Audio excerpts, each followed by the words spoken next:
ప్రపంచంలో మనం ఎప్పుడూ ఇంతకు ముందెప్పుడు కని విని ఎరుగని కొత్త కొత్త సన్నివేశాలు, విన్యాసాలు నడుస్తున్నాయి. ఈ దావోస్‌కు సంబంధించినటువంటి వరల్డ్ ఎకనామిక్ ఫోరం తర్వాత అద్భుతమైనటువంటి ఘట్టాలు రాబోతున్నాయి. అందులో ముఖ్యమైనటువంటి విషయం ఏంటంటే, ట్రంప్ ఒక అద్భుతమైనటువంటి స్టేట్మెంట్ ఇచ్చారు. ఏంటంటే, రష్యా అధ్యక్షుడు పుతిన్‌ని వైట్ హౌస్‌కి ఇన్వైట్ చేస్తున్నారు. వినటానికి ఎంత ఆశ్చర్యంగా ఉంది. రష్యాని అమెరికా ఇన్వైట్ చేయటం ఏంటి?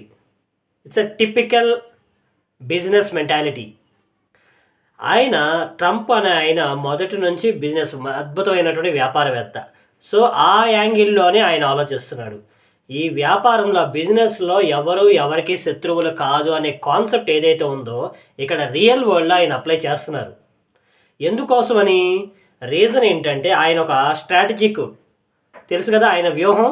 ఆయన వ్యూహం ఏంటి? ఇక్కడ చైనాని దెబ్బ కొట్టాలి అనేది ఆయన వ్యూహం. సో, ఇప్పుడు ఇక్కడ వాస్తవం ఏంటంటే, రష్యా, ఉక్రెయిన్ యుద్ధం జరిగిన తర్వాత ప్రపంచ దేశాలన్నీ రష్యాకు సంబంధించినటువంటి పుతిన్‌ని కొంచెం దూరంగా ఉంచాలన్న ఆలోచనతో ఉంటే, ఇప్పుడు ట్రంప్ అమెరికా మాత్రం వైట్ హౌస్ గేట్స్ ఓపెన్ చేసి ఆయనకి రెడ్ కార్పెట్ పెట్టి పుతిన్‌ని అమెరికాకి ఆహ్వానిస్తుంది.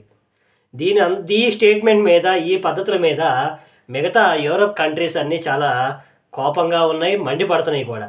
మరి అమెరికా రష్యాని ఇన్వైట్ చేయడంలో ఉన్నటువంటి బ్యాక్‌గ్రౌండ్ ఏంటంటే, ఇక్కడ వాస్తవం ఏంటి? ఇక్కడ చైనా నానాటికి ఎదుగుతుంది. తన పని తను చేసుకుంటూ పోతుంది.